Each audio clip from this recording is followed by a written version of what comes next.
Hey, what is up guys? Welcome to another episode of Wine with B. My name is Bailey. Today I'm recording and it is Super Bowl Sunday, so I'm repping the Chiefs. I have to say though for the camera that I am a diehard Cowboys fan, not just America's team, God's team. That's why the stadium opens up so God can watch them play. However, we're going for the Chiefs. I'm not a bandwagoner. I have a long story if you want to at me and ask me what my story is as to how I became a Chiefs fan as well. I will be happy to share that with you. But to further prove that I'm a Cowboys fan, we have Zoe the Multi-Boo here who is proudly repping her Dallas Cowboys jersey. And so the two of us will just sit here and go for the Chiefs, and we'll just keep on hoping that next year will be the Dallas Cowboys year and we'll go to the Super Bowl. But more importantly for today, fingers crossed for Mahomes. I'm repping Alan Bailey's old jersey, and I really hope that by Tuesday when this video drops that the Chiefs did win the Super Bowl, because then it would be kind of like I jinxed them if they didn't. Fingers crossed. To further prove my point that I'm a diehard Cowboys fan, today we will be drinking this limited edition Josh Cellars Cabernet. It is the 50th anniversary. You can see it has the Cowboys logo on there. So I saw this at Total Wine, limited Cowboys edition wine. Sign me up. That's all the things that I like in one thing. So yeah, let's pop this guy open. So I've had other Josh wines before and it's a decent one. Like it's a safe choice, whatever. But I will say that I did spend like, I think $25 or something on this like limited edition Josh bottle. And I really think it's the exact same wine that goes into like the $10 bottle, but whatever, it's a keepsake, I'll keep it. I'm sure if you guys are not in Texas, you're not gonna be able to find that wine, but I couldn't find it online at Total Wine to plug for you guys, but I'm very confident that it's at Total Wine, at least here in Austin, Texas. Moving on to today's review, I'm super duper excited to talk about the Kominsky Method. It is a Netflix original series. Let's just go down the score sheet and then we'll talk about it because I got a lot of things to say about this. Acting quality, 10 out of 10. Michael Douglas and Alan Arkin just bounced off each other so well. Dynamic duo, really love them together, and 10 out of 10. Really awesome. Plot development, 9 out of 10. I think you guys can start to see a trend here. I really like this show. It was really awesome. Originality, 9 out of 10. It's basically about two old dudes trying to navigate their adult elderly life after they have grown kids. You know, one of them, his wife passed away. The other one has been divorced 3 times and just trying to navigate that together as friends. The genre is comedy, drama.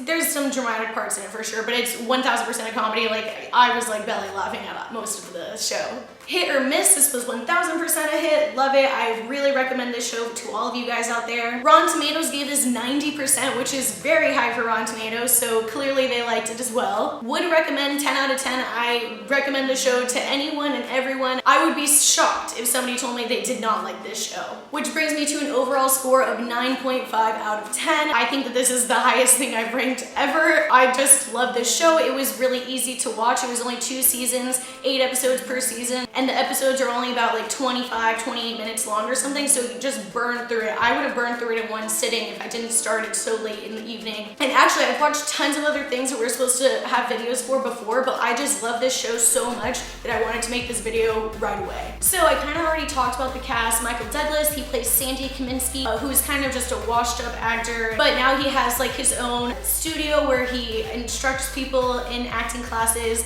And then his best friend is Alan Arkin, who's also his agent. And Alan Arkin's wife died, and on her deathbed, she tells Michael Douglas, aka Sandy, please take care of Norman. Arkin's character's name is Norman. Please take care of Norman, and they're just like best friends, and it's like them going through life together. But you know, Michael Douglas, he was in Fatal Attraction, Basic Instinct, and Alan Arkin, he's actually been in a couple of Chris's movies. He's been in other stuff too, but of course I'm gonna bring up the Chris's movies. He was in Santa Claus 3, and he was also in Love the Coopers, which I did review, and you guys can go watch that. This show was fantastic though. It was nominated for 3 Emmys, lead actor in a comedy series, supporting actor in a comedy series, and just for comedy series in general. They are also renewing for a 3rd season. It was supposed to happen at the end of 2020, but COVID ruins everything, so it's coming at some point in 2021, and I think it will be the final season, which makes me really sad because I feel like they could go on and on. But I mean, they're really old, so like I hope that it doesn't end with one of them dying, because that would just break my heart. Like I think I would actually shed a tear because I'm like attached to these characters. I love them. It's just such a good, heartwarming, funny show.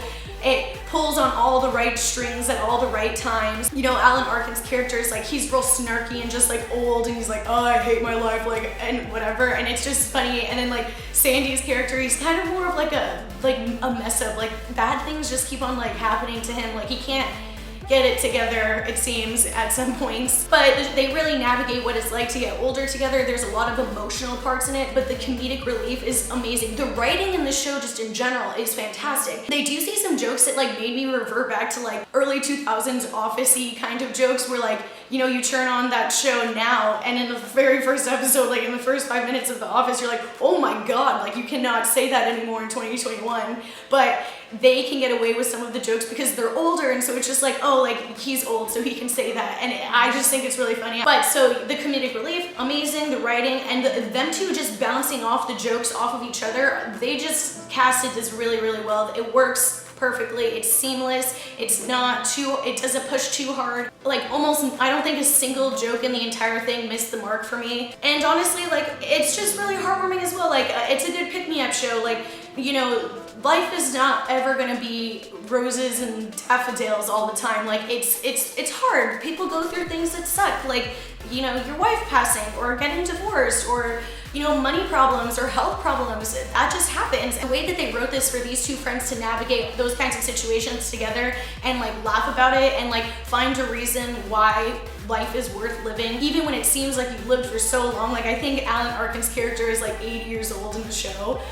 They say his age, and so it's like, you know, by that point I'm sure a lot of people are like, I've already lived for 80 years and my wife died, like when are you gonna strike me? But it just ends up being really funny. It's very heartwarming. I loved every single second of it. I wish there was more. I 1000% recommend this to everyone. I think y'all will all really, really enjoy it as much as I did. But anyways, guys, that is all I have for you guys this week. I really, really hope that you guys go watch this show. You can definitely burn through it in less than a week. If you have a track record like mine, where I've already watched like 13 seasons of television and like 18 movies or something since 2021 started, you can burn through it in probably less than a day. But I realize most people are more into rookie numbers in terms of episodes they can watch of TV a day or movies they can watch a day. I hope by the time that this meets all of you guys that the Chiefs are the 2021 Super Bowl champions and that I didn't jinx them by wearing this jersey too early and recording a video in it. If you guys like this, please share this with somebody else you think will like it. Please like, comment, and subscribe to this. I really appreciate all the love and support you guys give me. But that is it. Let's go Chiefs, baby. Until next time, cheers.